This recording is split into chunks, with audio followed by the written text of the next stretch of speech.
Waduh, Bang, itu beli susu banyak-banyak, Bang. Buat apaan? Iya, ntar ada acara di Posyandu. Acara apaan, Bang? Biasa buat anak balita. Boleh ikutan nggak, Bang? Boleh, tapi kamu harus diimunisasi dulu. Waduh, kagak dah.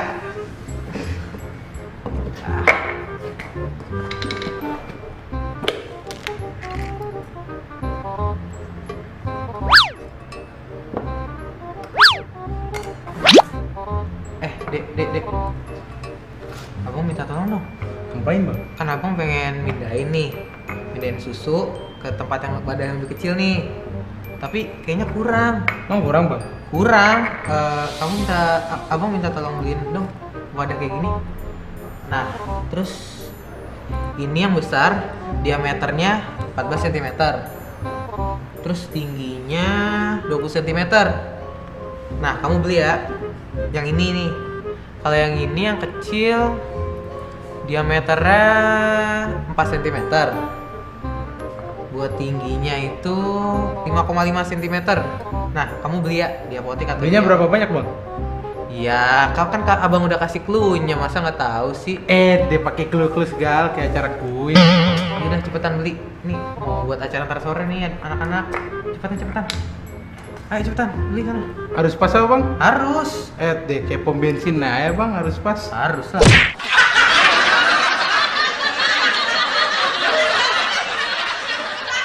Halo sahabat edukasi, itu tadi dua laki-laki, abang dan adek yang sedang bingung bagaimana membawa susu dalam ukuran yang lebih kecil ke Posyandu. Luar biasa ya sekarang ya, ada dua laki-laki pengurus Posyandu sekarang. Saya juga gitu semenjak jadi bapak, sering sekali akrab saya dengan Posyandu. Ya, akrab saya dengan susu-susu bayi. Dan ternyata susu-susu bayi itu kan ada yang kotak, karton. Ada juga yang dijualnya itu kaleng. Nah, kaleng-kalengnya ini ternyata kalau kita lihat itu sebenarnya bentuk daripada tabung atau bentuk daripada pokok bahasan yang akan kita bicarakan pada hari ini, yaitu bangun ruang sisi lengkung. Bangun ruang sisi lengkung itu diantaranya itu ada tabung. Pokoknya sisi-sisinya itu yang melengkung, yang dia itu tidak kotak saja gitu. Dia itu pasti ada lengkung-lengkungnya. Itu ya, itu ada tabung. Itu ada juga kerucut, ada juga bola. Dan mungkin ada juga yang perpaduan di antara ketiganya atau keduanya dan segala macam. Pokoknya dasarnya itu ada tabung, ada kerucut, dan juga ada bola. Cara menghitung volume dari bangun ruang sisi lengkung ini sama seperti pada bangun ruang yang lain. Ingat, volume itu selalu berangkat dari rumus volume adalah luas alas dikali dengan tinggi. Maka ketika pada tabung sama luas alas kali tinggi, kita lihat alasnya tabung itu alasnya berupa lingkaran. Berarti luas lingkarannya itu adalah pi r kuadrat dikali dengan tinggi. Nah, tinggi tabungnya itu ya kita simbolkan dengan T. Maka volume dari tabung itu adalah pi r kuadrat dikali dengan T. Nah, sekarang kita lihat ke permasalahan yang tadi ya. Dua kakak beradik tadi. Ada kakaknya itu membeli dua kaleng susu bubuk dengan ukuran diameternya 14 cm dan tingginya 20 cm. Kemudian abangnya itu akan membagikan susu tersebut ke Posyandu menggunakan wadah yang lebih kecil berbentuk tabung juga, diameternya itu 4 cm, kemudian tingginya adalah 5,5 cm. Nah, sekarang abangnya cuma punya 3 wadah kecil, tabung kecil. Kira-kira berapa banyak wadah yang harus dibeli oleh abang tersebut agar susu dalam kaleng yang besar itu habis? Nah, sekarang masalahnya adalah berapa banyak wadah kecil yang harus disiapkan oleh abang tersebut agar susu bubuk yang ada di dalam dua kaleng yang besar itu bisa habis terpindahkan gitu. Nah, di sini akan kita hitung volume dari tabung. Nah, untuk menjawab permasalahan ini, Pertama kita cari tahu dulu volume dari wadah susu yang besar, yang 2 kaleng yang dibawa sama kakaknya tadi itu, abangnya tadi. Kita lihat diameter wadah yang besar itu adalah 14 cm. Kemudian dari diameternya 14 cm, maka jari-jarinya adalah setengah diameter, maka setengah dikali dengan 14 sama dengan 7 cm. Tinggi wadah yang besar itu 20 cm, maka volume kaleng susu yang besar itu adalah PR kuadrat. PR kuadrat dikali dengan T. Maka volume kaleng yang besar tadi, kaleng susu yang besar adalah Pi 22/7 dikali dengan 7 kuadrat dikali dengan 20 cm. Hasilnya adalah 3080 cm kubik. Nah, kemudian kita lihat volume dari wadah yang kecil. Volume dari wadah yang kecil itu diameternya sebesar 4 cm. Jari-jarinya maka setengah dikali 4 sama dengan 2 cm. Kemudian tinggi wadah yang kecil itu adalah 5,5 cm. Maka volume dari wadah yang kecil adalah PR kuadrat dikali T sama dengan 22/7 dikali dengan 2 pangkat 2 dikali dengan 5,5 sama dengan 69,08 cm kubik. Nah, di sini kemudian baru kita bagi volume yang besar dengan volume yang kecil. Maka volume yang besar itu adalah 3080 cm kubik dibagi dengan 69,08 cm kubik sama dengan 44,58. Nah, sedangkan jumlah wadah itu kan tidak mungkin koma-koma, semuanya itu harus bulat.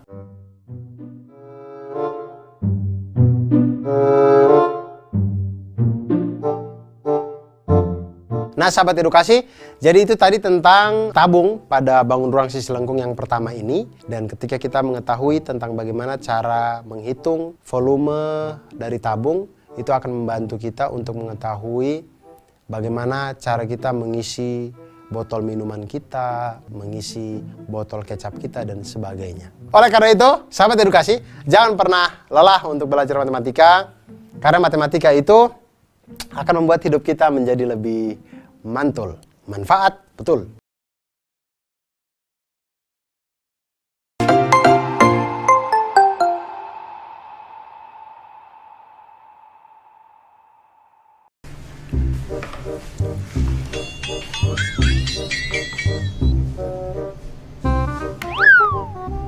Waduh, belum sembuh. Masih hangat nih. Belum sembuh udah keluar dari rumah sakit. Sep, lagi ngapain sih? Aku lagi pengen nyias nih. Oh, ngias kaleng. Yoi, aku pengen nyias kaleng. Tapi kok kamu cuma ngeliatin kalengnya doang? Aku lagi ngukur. Ngukur? Iya. Ukurannya berapa? Ini lagi ngukur, Bapak.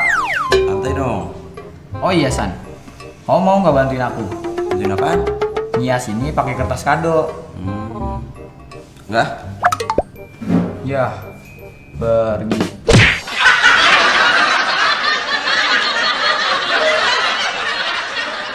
Halo sahabat edukasi, jangan seperti yang tadi itu ya, temennya minta bantuan malah ditinggal, jangan gitu. Walaupun kita tidak bisa, paling tidak kita duduk ikut menemani gitu. Ya kadang-kadang orang itu kadang dia bisa, tapi kadang tuh hanya membutuhkan kehadiran orang lain di situ agar memicu dia untuk bisa bekerja gitu. Jadi jangan langsung ditinggalin gitu. Tapi kalau saya di situ kayaknya emang saya tinggalin juga, ngapain sih dia? Tiba-tiba datang ngeliat botol, ngeliat kaleng dan segala macamnya. Tapi ternyata memang sekarang itu ada usaha-usaha. Saya lihat ya di pasar-pasar malam gitu ada orang yang jual kaleng-kaleng bekas, tapi dihias sedemikian rupa sehingga dia tuh sisi-sisinya ya dihias segala macam, dari tutup segala macam, jadi celengan-celengan yang keren gitu. Nah ternyata kalau kita membuat seperti itu juga kita bisa mulai menghitung berapa banyak bahan yang bisa kita siapkan untuk menghias seluruh sisi tabung itu, seperti yang dilakukan di video yang tadi. Nah, ternyata kalau kita mau menghitung itu semua, itu kita akan berhadapan dengan konsep lain dari tabung yang selain dari volume, yaitu luas permukaan tabung. Luas permukaan, ingat, sekali lagi sahabat edukasi, kalau kita berbicara tentang luas permukaan, berarti kita menghitung seluruh sisi yang terlihat dari sebuah atau suatu bangun ruang. Semua sisinya kita hitung. Jadi kalau kita berbicara tentang tabung, maka yang kita hitung adalah mulai dari alas berbentuk lingkaran, tutup berbentuk lingkaran, kemudian sisi-sisi selimutnya yang kalau kita panjangkan itu dia sepertinya berbentuk kotak, entah persegi panjang gitu. Nah, kita lihat sekarang berarti luas permukaan tabung itu adalah. Nah, sekarang kita lihat masalah dari teman kita yang tadi. Dia mempunyai kaleng-kaleng bekas dengan ukuran tinggi 10 cm dan diameter 7 cm. Dia ingin memanfaatkan kaleng bekas ini untuk membuat celengan, memanfaatkan limbah. Nah, untuk memperindah celengan yang akan dijual, dia perlu membungkus nih kaleng ini dengan kertas kado kan. Nah, jika kertas kado itu harganya adalah Rp3.500 per meter persegi dan teman kita tadi akan membuat 100 celengan, pertanyaannya adalah berapa biaya yang akan dikeluarkan untuk membeli kertas kado. Nah, di sini kita hitung dulu luas permukaan dari satu kaleng yang ada. Diketahui diameternya itu adalah 7 cm, kemudian tingginya adalah 10 cm. Maka luas permukaan kaleng itu adalah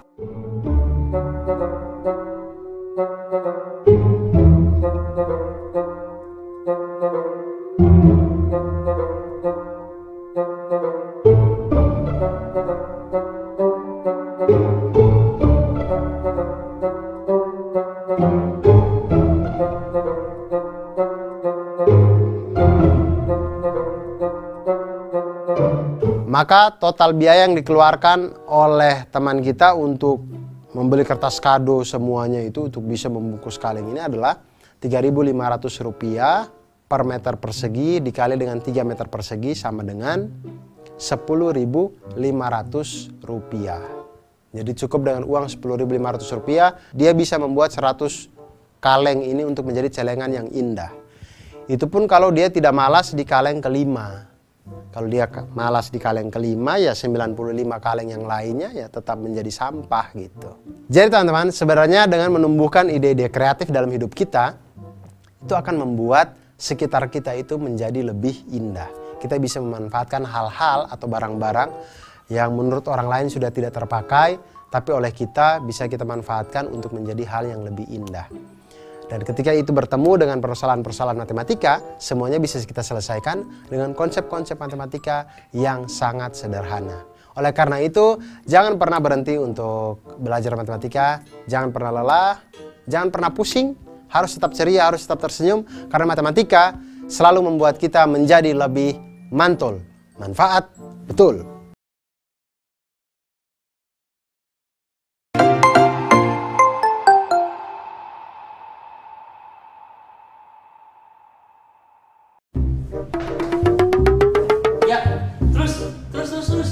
Op, kiri dikit. Iya. Siapa ya? Oh, mau pesen apaan? Tumpeng 100. Gak kebanyakan tuh. Iya. Oke, sip. Parkir bang?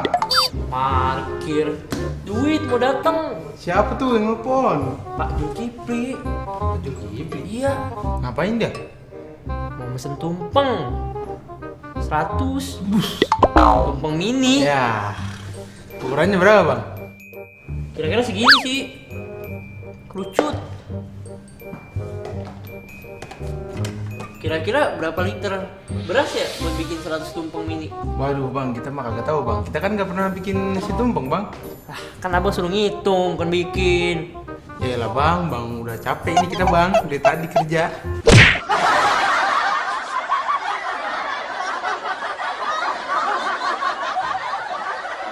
Ya sahabat edukasi, kira-kira berapa banyak tuh liter beras yang diperlukan ya untuk membuat nasi tumpeng? Saya selama ini kalau lihat nasi tumpeng, pikiran pertama saya adalah siapa nih yang bisa memotong di pucuknya ya. Paling atas itu siapa nih yang pertama kali yang akan dikasih bagiannya. Saya tidak pernah berpikir berapa banyak liter beras yang dibutuhkan untuk membuat tumpeng itu. Tapi ternyata teman kita itu membawa permasalahan yang akhirnya membuka mata kita. Oh ternyata bisa dihitung kayaknya. Kalau dihitungnya berapa liter beras yang dibutuhkan untuk membentuk kerucut sebesar nasi tumpeng yang ada.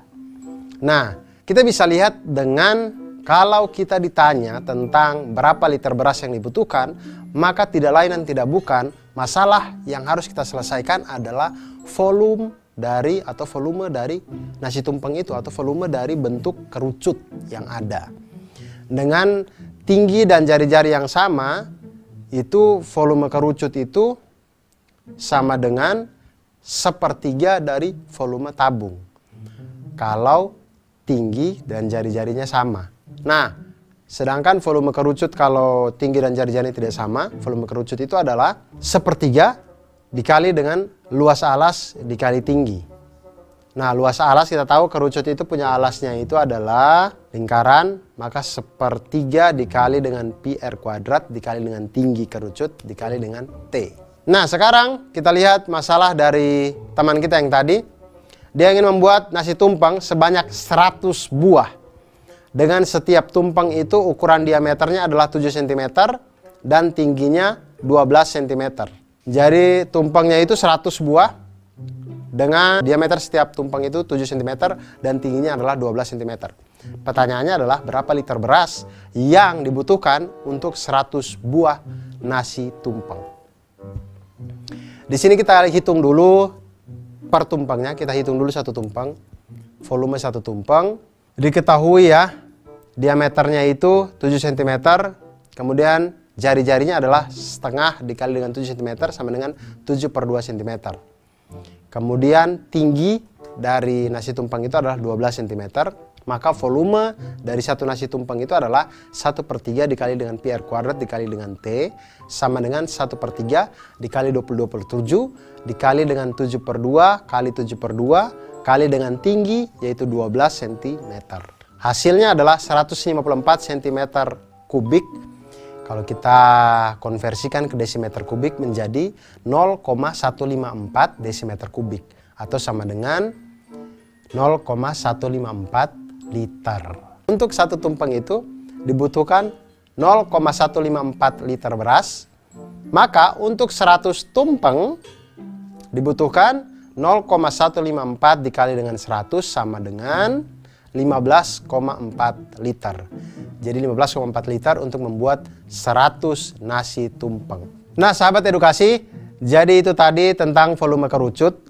Jadi kalau kita berbicara atau belajar tentang volume atau bangun ruang sisi lengkung ini, akan semakin banyak hal yang bisa kita selesaikan di dalam kehidupan sehari-hari, karena bangun ruang di dalam kehidupan kita itu tidak hanya bangun ruang sisi datar, tapi juga bangun ruang sisi lengkung.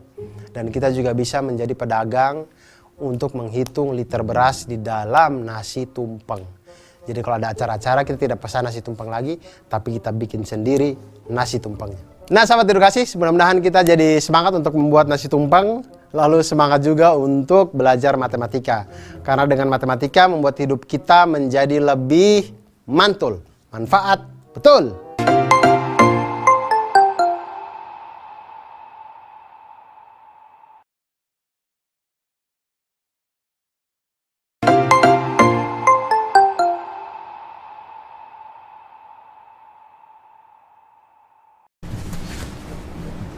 Guys, ini tugas kita ngecat rumah gimana? Chat tinggal chat. Iya, santai aja. Tinggal lihat bentuknya. Kalau masalah bentuknya mah kayak peluru, tau nggak? Nih, aku ada gambaran nih. Wah, tuh. Masa bentuk rumahnya kayak peluru, kan lucu. Oh, ini mah setengah bola, ininya tabung. Sama aja itu mah. Ukurannya berapa itu? Itu ukurannya udah ada di sini. Oh iya. Jari-jarinya 3,5 meter buat bola, terus tinggi tabungnya 3 meter. Terus jendelanya 4 meter. Oh, I see. Tapi kira-kira berapa ya biaya untuk pengecatannya? Pengecatannya kira-kira sih per meter tuh 50.000. Wow, mahal juga. Iya, makanya mahal banget. Udah gitu rumahnya gede kan, kita pasti keluar banyak duit ini. Wah, kalau kayak gini sih aku nggak sanggup. Aku keluar aja lah dari Aku kelompok juga ini. nggak sanggup lah. Jangan bantuin, masa aku dua doang ada senior. Jangan dap. Udah. Ya, dap sama Safety pergi. Gimana ya? Das, berarti tinggal kita berdua dong. Lah, nggak ada dia juga. Aduh, sendiri dong berarti.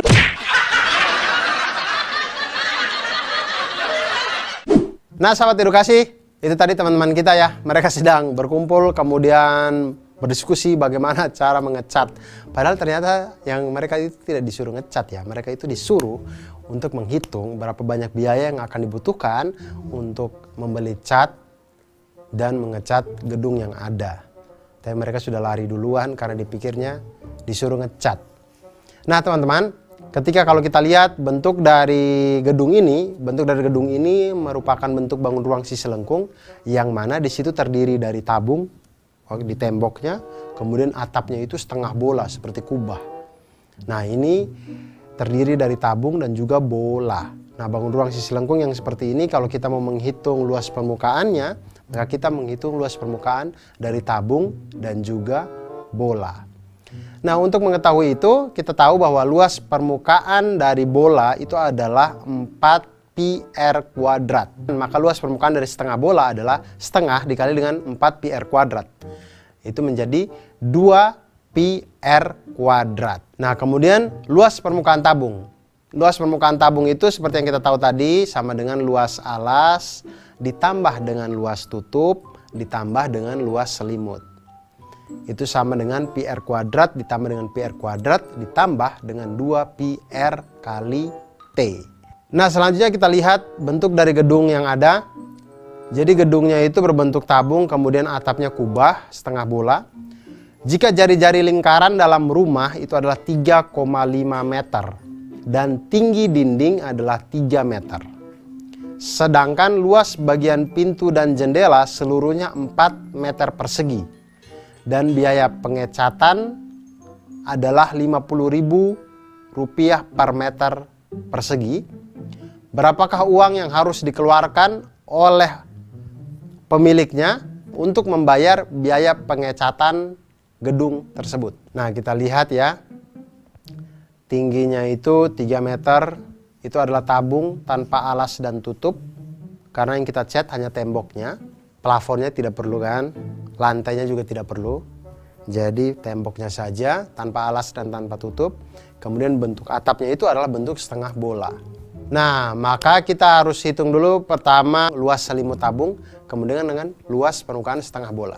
Kita ketahui jari-jari bola itu 3,5 atau 7/2 meter. Kemudian tinggi tabung itu adalah 3 meter. Kemudian luas bagian pintu dan jendela seluruhnya 4 meter persegi.